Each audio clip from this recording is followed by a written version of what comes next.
गवाही देने पहुँचे अदालत में स्वयं महादेव। फिर वहाँ जो हुआ उसे देख पुलिस वाले भी हैरान हो गए। हर हर महादेव दोस्तों, यह सच्ची घटना है वृंदावन की। वृंदावन में एक संत रहा करते थे।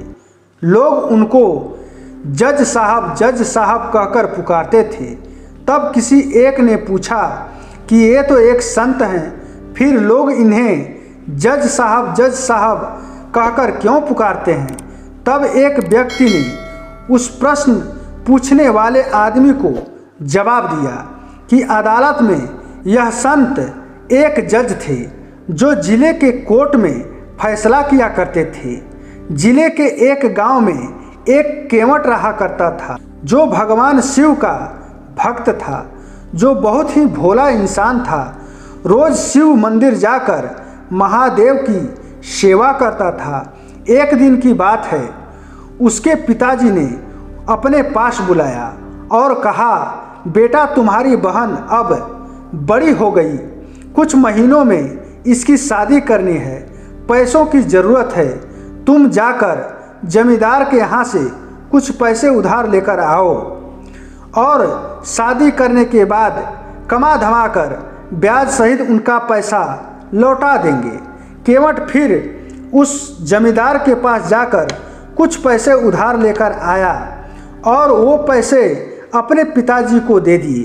कुछ महीनों बाद उस केवट की बहन की शादी बड़ी धूमधाम के साथ हो गई। शादी के कुछ दिनों बाद केवट शहर चला गया। वहाँ से खूब पैसे कमाकर घर वापस आया और अपने पिताजी से बोला, पिताजी ये पैसे ले लो और जमींदार का कर्ज ब्याज सहित जाकर लौटा दीजिए। पिताजी ने बोला, बेटा तुम पैसे लिए थे और तुम ही जाकर लौटा दो। तब वह केवट जमींदार के पास गया और बोला कि जमींदार साहब, मेरा आज तक का कितना हिसाब हुआ, मुझे कितना लौटाना है? जमींदार साहब ने हिसाब देखा और बोला कि तुम्हारे इतने पैसे हो गए ब्याज सहित। केवट ने वो सारे पैसे उसी समय लौटा दिए। फिर जमींदार ने एक पर्ची दिया जिसमें लिखा था कि केवट ने मेरा सारा हिसाब चुकता कर दिया, अब इसका कुछ भी ऋण बाकी नहीं है। जमींदार ने बोला, केवट यह पर्ची रख लो। केवट ने बोला, नहीं साहब जी, आपने मेरे भरोसे पर पैसे दिए, मैंने उसे लौटा दिया। इस भरोसे वाली बात में यह पर्ची का कोई काम नहीं। जमींदार ने फिर से कहा, एक बार देख तो लो इस पर्ची में क्या लिखा है। केवट ने बोला, नहीं साहब, मैंने कर्ज लिया और लौटा दिया, अब भोलेनाथ जाने। जमींदार ने सोचा, यह केवट बहुत ही सरल है, क्यों न इससे और पैसे कमाऊं। जमींदार ने वह पर्ची एक पुस्तक में रख दिया और दूसरी पर्ची बना दिया कि केवट के पास अभी इतना पैसा बाकी है। दूसरे दिन वह पर्ची केवट के घर भिजवाकर कहलवाया कि अगर मेरे पूरे पैसे वापस नहीं किए तो मैं कोर्ट में केस कर दूंगा। यह देखकर केवट और उसके पिताजी घबरा गए और समझ गए कि जमींदार उनको फंसाने की कोशिश कर रहा है। लेकिन कुछ दिन बाद जमींदार जिले के कोर्ट में केस कर दिया। थोड़े दिन बाद केवट के पास नोटिस आ गया। अब तो केवट को कोर्ट में हाजिर होना ही था। केवट पहले शिव के मंदिर गया, भगवान का सेवा किया और वहाँ से कोर्ट गया। कोर्ट में जज साहब ने पूछा कि तुमने जमींदार साहब का पैसा क्यों नहीं लौटाया? तब केवट ने बोला, जज साहब, मैंने सारे पैसे लौटा दिए हैं, यह जमींदार झूठ बोल रहा है।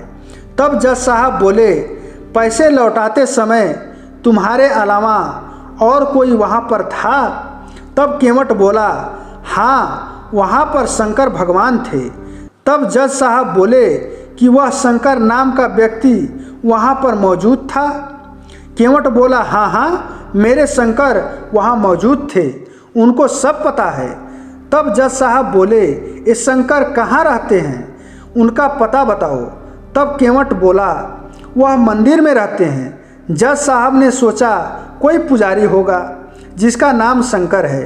तब जज साहब ने शंकर के नाम का वारंट निकाला और सिपाही को बोले कि जाकर शंकर को बोलो कि वह कल कोर्ट में हाजिर हो जाए। सिपाही वह वारंट लेकर मंदिर पहुंचा और पुजारी से पूछा कि शंकर नाम का यहाँ कोई व्यक्ति रहता है, वह कौन है? उनके नाम का वारंट आया है, उनको बुलाओ। फिर पुजारी ने वो वारंट ले लिया और शिव जी के चरणों में रख दिया और बोला, हे भोलेनाथ, आज तक आपके चरणों में कई तरह के पकवान, फूल, बेल पत्र चढ़ता आया है, मगर आज पहली बार एक वारंट आया है। हे प्रभु, उस भक्त की लाज रखना और उसे बचा लेना। आखिरकार वह दिन आ ही गया जब केवट को कोर्ट जाना था।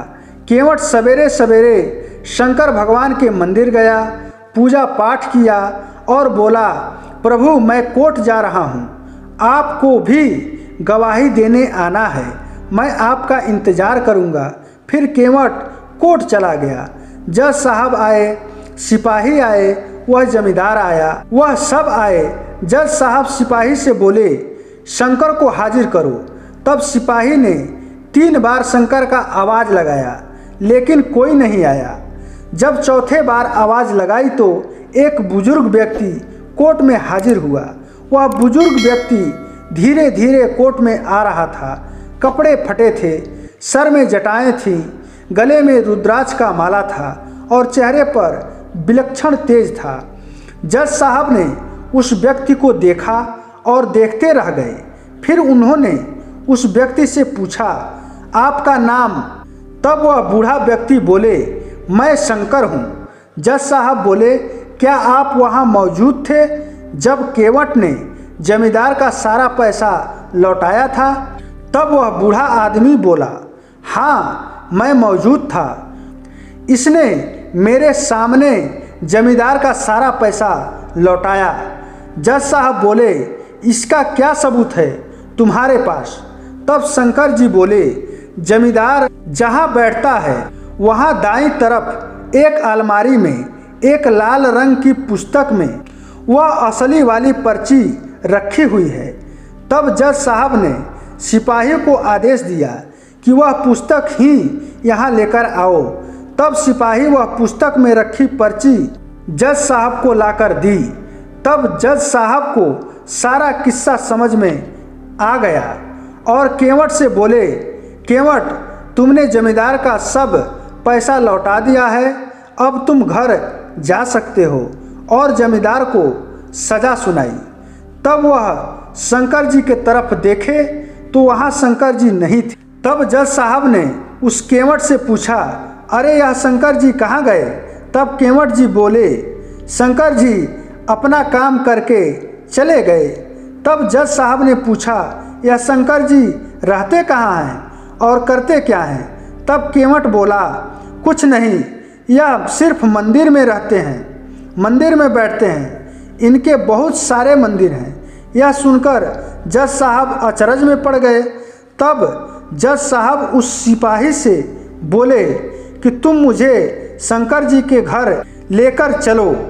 तब वह दोनों चल पड़े। वह सिपाही जज साहब को उसी मंदिर में लेकर गया जहां वह वारंट उस पुजारी को दिया था। तब जज साहब ने उस पुजारी से पूछा, यहाँ शंकर जी कहाँ रहते हैं? तब पुजारी ने कहा, सामने देख रहे हैं, यही स्वयं शिव शंभो भोलेनाथ हैं और वही शंकर जी हैं। जज साहब इतना सुनकर सदमे में आ गए। देखा तो वह मूर्ति वही बुजुर्ग इंसान की तरह दिख रही है जो आज कोर्ट में आए थे। यह देखकर जज साहब रोने लगे और रोते रोते अपने कोर्ट में आए और अपने आप को एक कमरे में बंद कर लिया। दूसरे दिन वह जज साहब इस्तीफा दे दिए। उनसे पूछा गया कि आप इस्तीफा क्यों दे रहे हैं? तब उन्होंने जवाब दिया कि जिसकी अदालत में एक दिन सबको जाना है, वह आज मेरे अदालत में आए थे और मैं बैठा रहा और वो खड़े रहे। मैंने बहुत बड़ी भूल किया, मैं उनको पहचान नहीं पाया। लोगों के जीवन का फैसला करने वाले को मैं आज अपना फैसला सुना रहा था। इतना कहने के बाद वह सब छोड़कर एक सन्यासी बन गए। तो दोस्तों, यह खास जानकारी आपको अच्छी लगी हो तो वीडियो को लाइक करें, सब्सक्राइब करें और ज़्यादा से ज़्यादा शेयर करें और कमेंट में सिर्फ लिख दें हर हर महादेव।